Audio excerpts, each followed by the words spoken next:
Sveiki mano draugai, tikėjimo broliai ir sesės, mano giminės, žmonės, kuriuo aš nepažįstu, žiūri šitą mano įrašą. Šiandien yra šeštadienis, Dievo palaimintas, 7 savaitės diena, diena, kurią Kūrėjas palaimino šio pasaulio kūrime.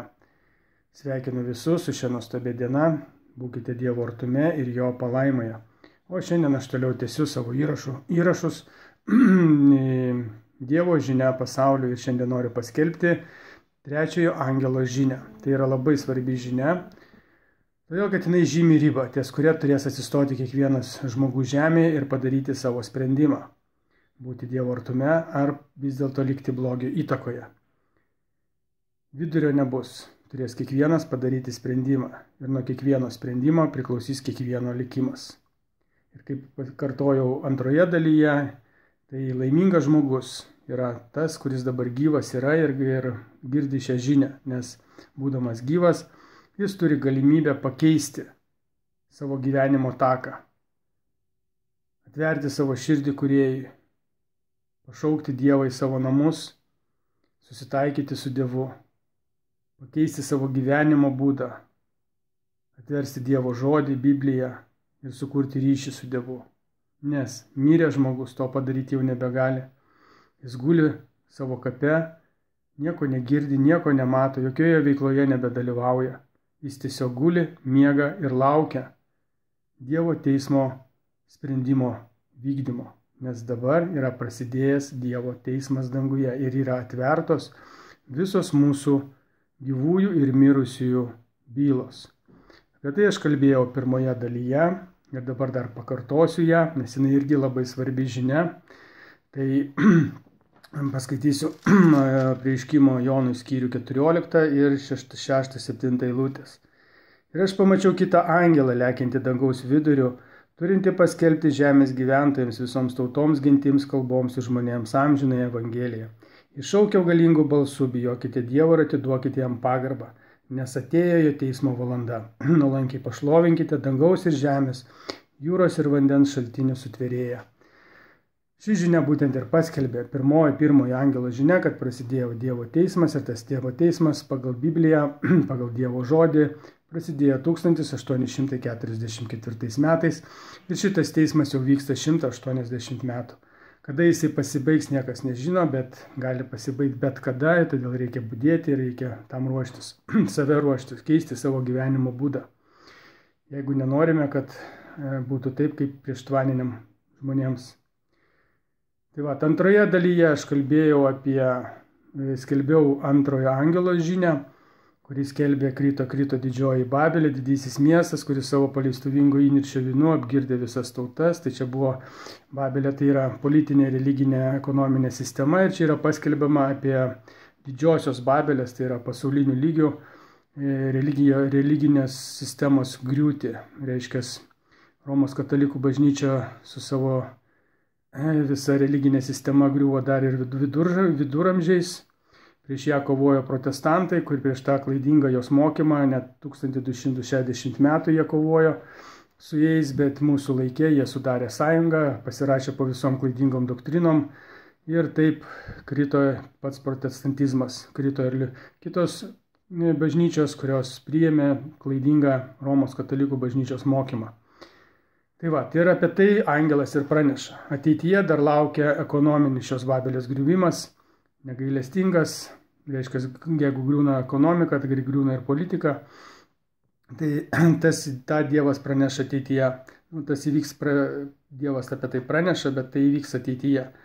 Tai va, o dabar aš noriu paskelbti trečiojo angelo žinią ir kaip ir minėjau, tai yra labai svarbi žinia. Bet kad ją paskelbti, truputį reikia sugrįžti į kitus Biblijos puslapius, kurie papasakoja mums dabartinę padėtį, kurioje mes esame. Nes Biblija yra labai nuostabi knyga tuo, kad visų pirma, kad tai yra Dievo žodis ir Dievo paliktas žodis mums, kuriuo reikia vadovauti savo gyvenimą tėkmėje, jeigu norime nepražūti. Bet Biblija yra istorinė knyga. Jinai pasakoja istoriją ir taip pat papasakoja dabartį, kurioje mes esame, nes mes einame Biblijos istorijos laike. Ir Biblija pasako, kur mes dabar savo gyvenime esam, kurioje situacijoje mes dabar Biblijos, kuriuose puslapiuose mes esame. Ir taip pat Biblija papasakoja, kas mūsų laukia. Ir vat būtent, kad suprasti, ką nori pasakyti trečias angelas, reikia suprasti, kur mes esame ir kas mūsų laukia. Ir tada ateina Dievo įspėjimas, ko nereikia daryti, kad nepražūtumėt. Nes Dievo teismas jau prasidėjo. Ne? Tai vat. Ir kad tai suprasti, reikia perskaityti kitą dalį Biblijos, kitą puslapį. Tai paskaitysiu Apreiškimo 13 skyrių nuo 15 iki 18 eilutės. Taip.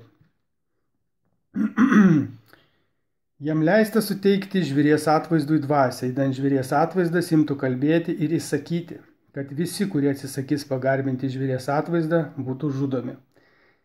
Jis verčia visus, mažus ir didelius, turtuolius ir vargdienius, laisvuosius ir vergus pasidaryti ženklą ant dešinės rankos arba ant kaktos,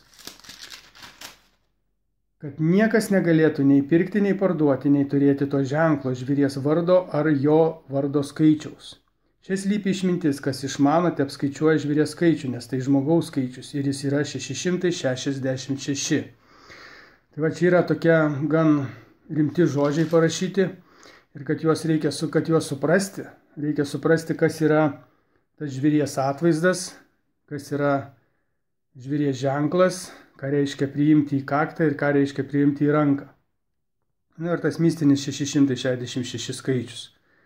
Tai va, tai kad suprasti, kas tai yra, kas tas žvėries atvaizdas, vėlgi reikia nertis į istoriją.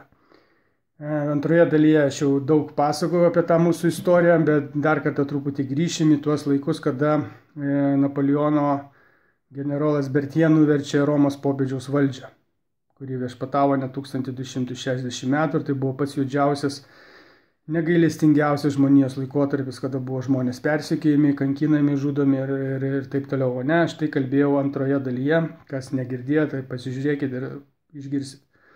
Ir dabar, kada buvo Romos popiežiaus valdžia nuversta, pats Romos popiežius, ta valdžia niekur nedingo, nes toj visoje sistemoje buvo slaptos organizacijos, tokios kaip ordinai visokie, ne? Ir tie ordinai perėmė tą visą valdymą ir jie toliau valdė, jie netidavė savo valdžios. Ir tada, kada buvo nuversta Romos katalikų popiežius ir ta visa sistema, į žemę atėjo šviesa, reiškia, Biblija buvo, kadangi Biblija prieš tai buvo uždrausta, tai buvo Biblijos šviesa, jinai buvo spausdinama įvairiomis pasaulio kalbomis ir plito po visą pasaulį. Ir tai buvo didysis toksai atgimimas žmonių širdise, visi norėjo pažinti Dievą, tikėti. Mūsų laikais jau yra Dievas padovanoja mums internetą, pačią greičiausią informacijos klaidą, kokia tik tai buvo įmanoma pasaulyje. Ir ta klaida yra tokia, kad mes galim kiekvienas įsijungę internetą, telefoną, atsisiųsti Bibliją į savo telefoną ir ją skaityti.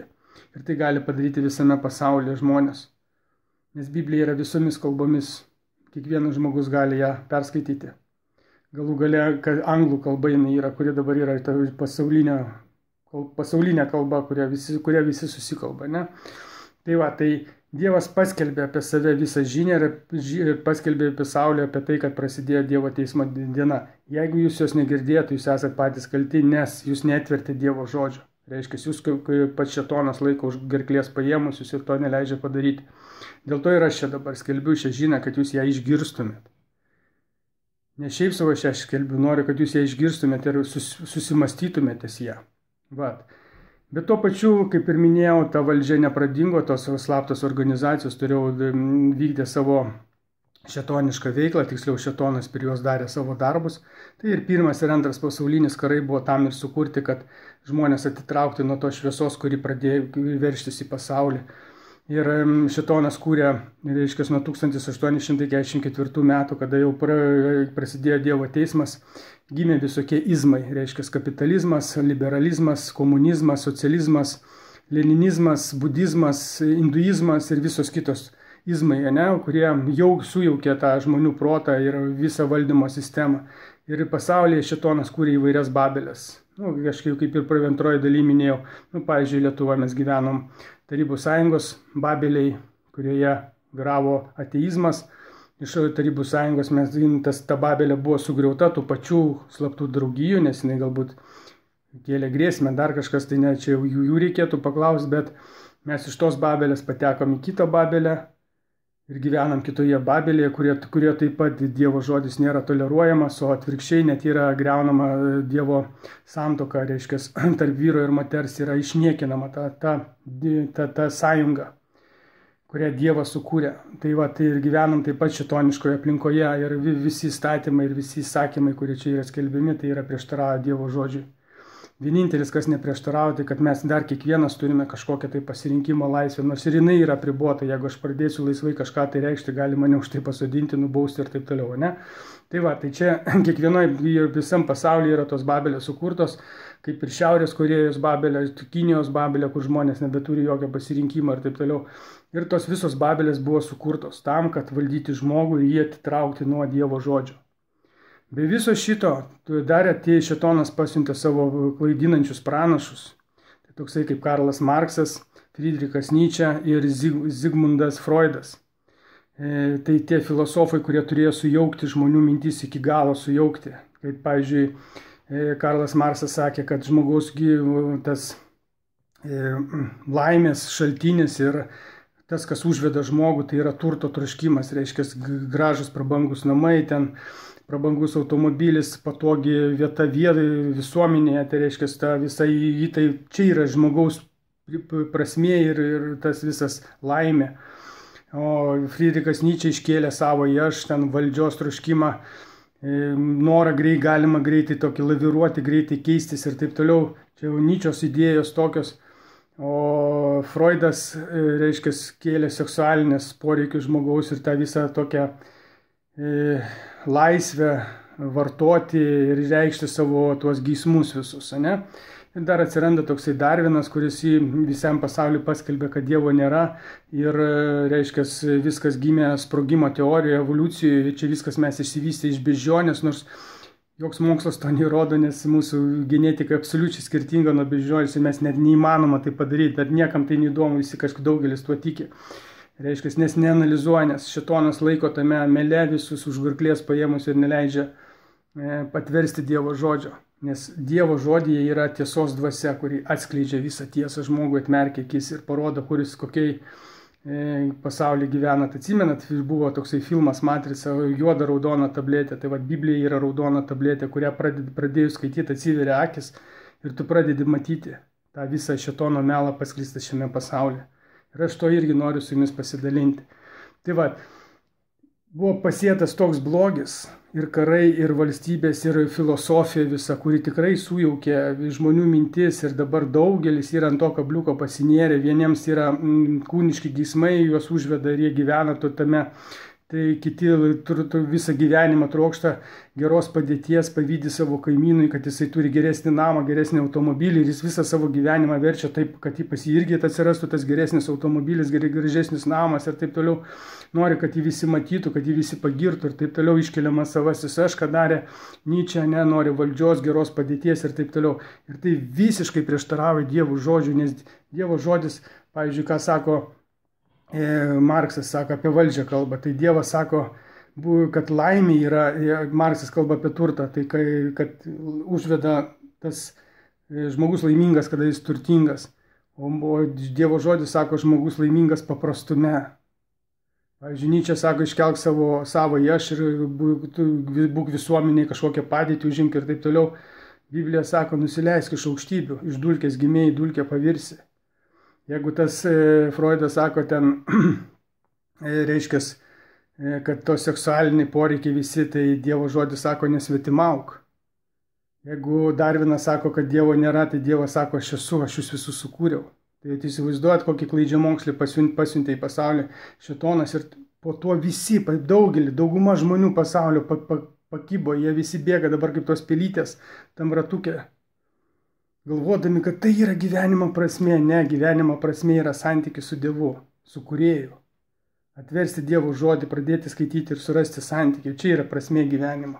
Ir šėtonas šitą prasmę žmonių galvose sugriovė. Tai dabar kas tas yra žvėries atvaizdas?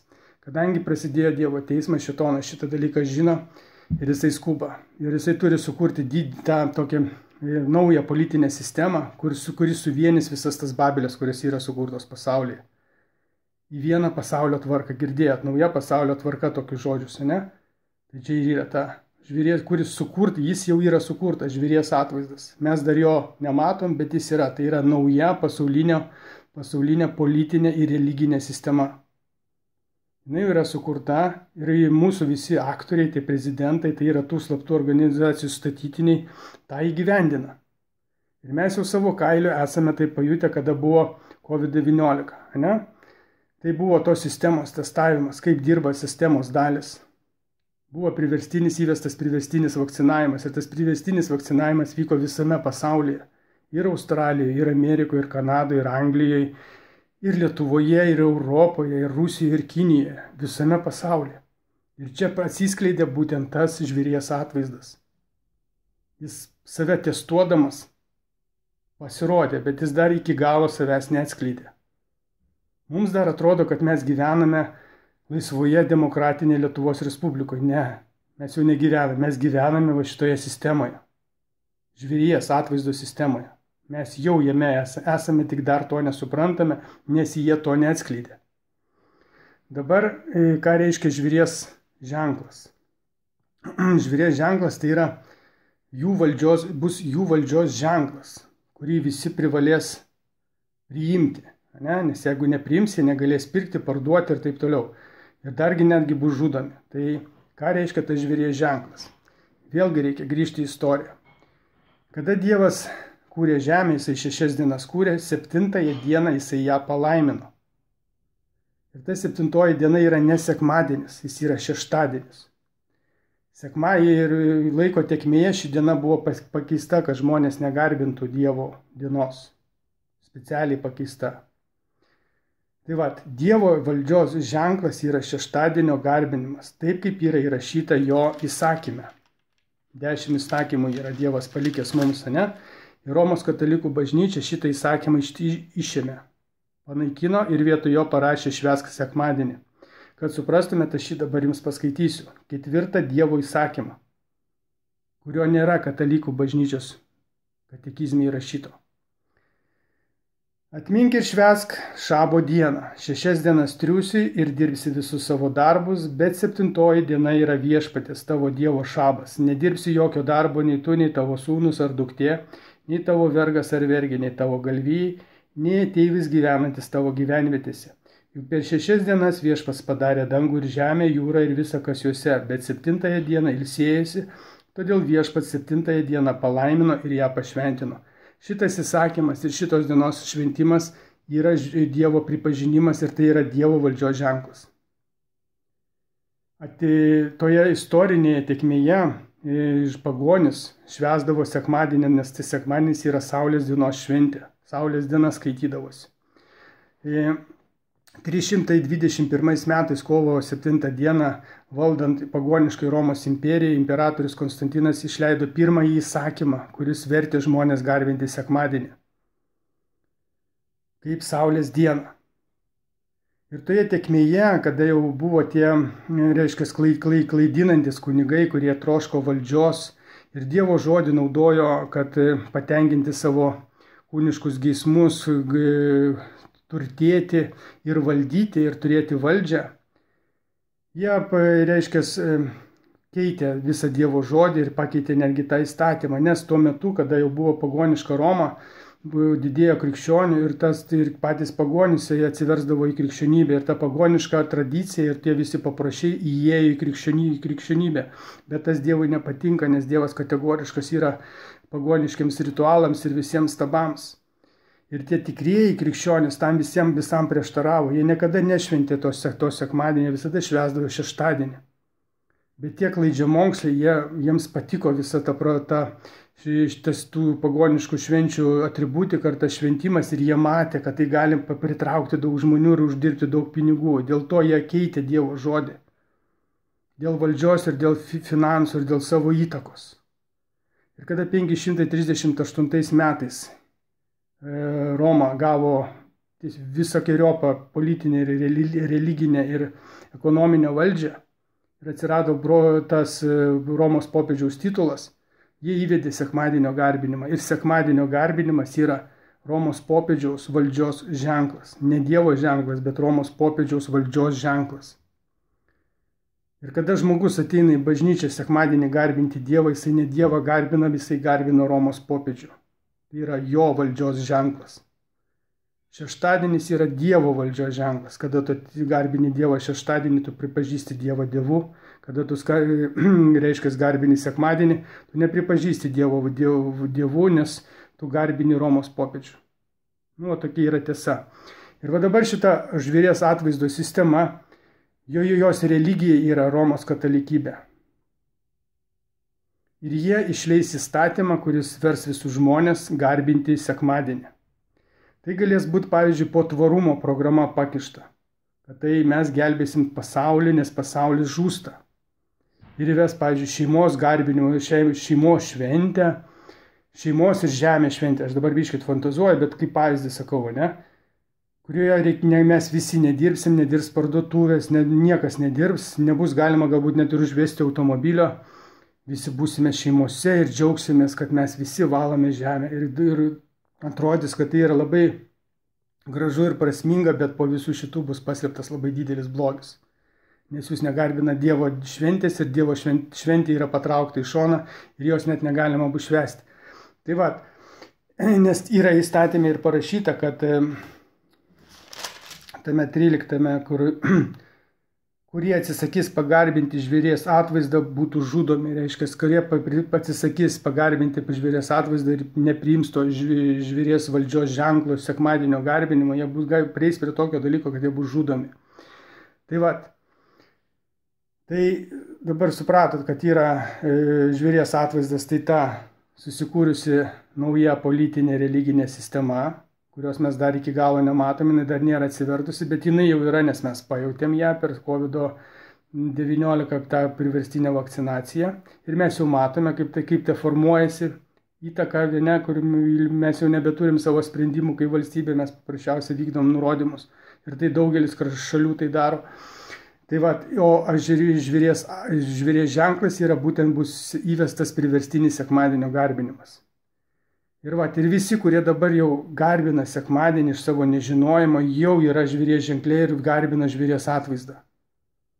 Bet Dievo akise tai dar nėra kaltė, nes kiekvienas žmogus bet kada gali pakeisti savo požiūrį, nes nėra prievartos. Kada atsiras prievarta ir įstatymas, tai bus tikrasis žvėries ženklas ir kurį priims žmonės, užsitrauks Dievo rūstybę.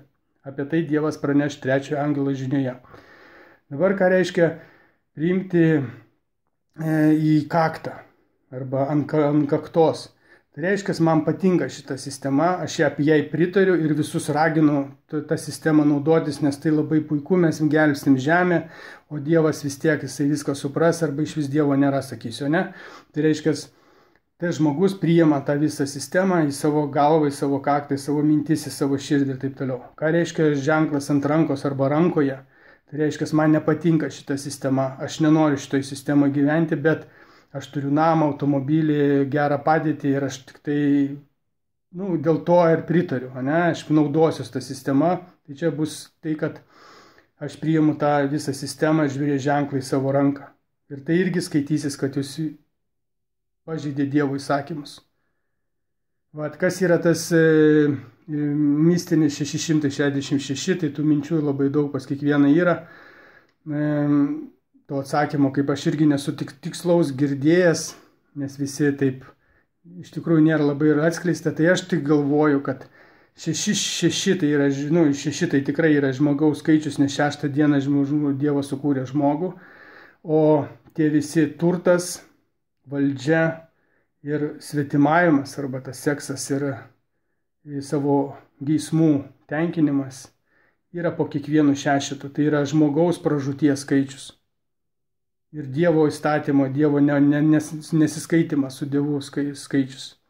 Tai yra tai, kas pražudo žmogų, kurį ne vieną žmogų pražudė žemė, tai turto troškimas, valdžios troškimas ir tenkinti savo kūniško aistrų troškimas. Visas šitas trejetas, kuriuos paskelbė Marksas, Nyčė ir Freudas, yra būtent tie 3 tai pas mano mintise tai yra, nes tie visi žmonės, kurie nesugebės atsisakyti šių, reiškia, troškimų, kada bus įvestas žvėries ženklas, priverstinis sekmadienio garbinimas, jie pražus, jie priims tą ženklą. Tai vat. Ir dabar skelbsiu trečiojo angelo žinią. Nes jau supratot, kas yra atvaizdas, kas yra ženklas ir tas žmogaus skaičius, ne? Skaitysiu Apreiškimo 14 skyrių nuo 9 iki 12 eilutės. Ir dar trečias angelas lydėjo juos šaukdamas skardžiu balsu, kas garbina žvėrį ir jo atvaizdą ir priima ant savo kaktos ar ant rankos jo ženklą, tas turės gerti Dievo įniršio vyno įpilto ir net miešto jo rūstybės taurėje ir bus kankinamas ugnimi ir siera šventųjų angelų ir avinėlių akise. Jų kentėjimo dūmai rūks per amžių amžius ir jie neturės atilsio nei dieną, nei naktį, tie, kurie garbina žvėrį bei jo atvaizdą ir ima jo vardo ženklą. Čia pasirodo ištvermė šventųjų, kurie laikosi Dievo įsakymų ir Dievo tikėjimo. Tai parodo, ši trečiojo angelo žinia parodo, kokią rūstybę užsitrauks tie žmonės, Dievo rūstybę, kurie pagarbins šį susikūrusi žvėries atvaizdą ir jo ženklą ir jo vardo skaičių. Tai tokios rūstybės Dievas dar nebuvo ant žmonijos išliejęs. Panašiai kaip Sodomoje buvo ir tai prieš tvaniniam laikė buvo. Ta rūstybė išlieta ant žmonių. Tai dabar bus lygiai tas pats, panašu kaip Sodomoje. Kad blogis bus sudegintas ugnimi, nes vyksta paskutinės tarp Dievo ir šėtono etapas. Ir visą tai šėtonas žino, dėl to jisai viską vienyje paskutiniai kovai. Ir mes esame visoje šitame kovos įkarštyje. Tai yra labai įdomu. Mūsų laukia labai įdomus reginys. Gal ne mūsų, gal mūsų vaikų, bet tikrai laukia tas neapsakomas žodžiais tas veiksmas, tas įvykis. Ir dabar ką reiškia tie šventieji, kurie atlaikys tą visą spaudimą. Jis turi suprasti, kad kada bus įvestas tas priverstinis įstatymas, kuris verčia garbinti sekmadienio dieną, tai bus daug žmonių, kurie atsisakys tai daryti, nes jie yra Dievo vaikai ir eina Dievo keliu, garbina šeštadienio, ne sekmadienį, garbina tikrąją Dievo dieną. Tai prieš juos bus naudojamas politinis, ekonominis iš pradžių spaudimas, taip kaip buvo daroma COVID vakcinacijos metu, jie gaus spaudimą, galbūt jiems bus blokuojamas sąskaitos, jų atjungiamas vanduo, elektra dėl neapmokėtų sąskaitų, konfiskuojamas turtas. Ir viso šito žmonės turės atsisakyti, nes negalima priimti žvėries ženklo ir jo atvaizdo. Gale bus pačioj galutiniai fazėje bus priimtas netgi mirties nuosprendis. Žmonės, kurie šito nesilaikys, bus baudžiami mirtimi. Tai koks spaudimas turės būti žmonėms. Ir Apreiškimo 14 skyrius pačiame gale ir pasako, kad čia pasirodo ištvermė šventųjų, kurie laikosi Dievo įsakymų ir Jėzaus tikėjimo. Tie žmonės, kurie išsilaikys ir atlaikys tą spaudimą, bus Dievo akise šventieji. Tai išgirdote mano šią labai svarbią jums siunčiamą žinią. Po šio įrašo aš įdėsiu dar vieną aiškinamąjį filmą, kuris paaiškins būtent tai, ką aš pasakoju. Jeigu aš kurioje vietoje suklydau, tai jisai mane pataisys tas filmas. Būtinai pasižiūrėkite, būtinai įsigilinkite į šias žinias, kurias siunčia angelai. O aš dar kitą šeštadienį taip pat skelbsiu kito angelo žinią, kuris patvirtins antrojo angelo žinią ir ten daugiau plačiau pasakysiu apie Romos katalikų bažnyčios religinę sistemą, kuri tą klaidingą sistemą ir kur jos klaidos ir kur jos klaidingas klaidžiamokslis yra įvestas ir po kurio pasirašo daugelis bažnyčių. Toje laidoje daugiau sužinosite. Tai ačiū Jums, kad mane išklausėte, būkite Dievo artume ir jo palaimoje. Susitiksime kitą šeštadienį kito angelo žinioje. Iki visi.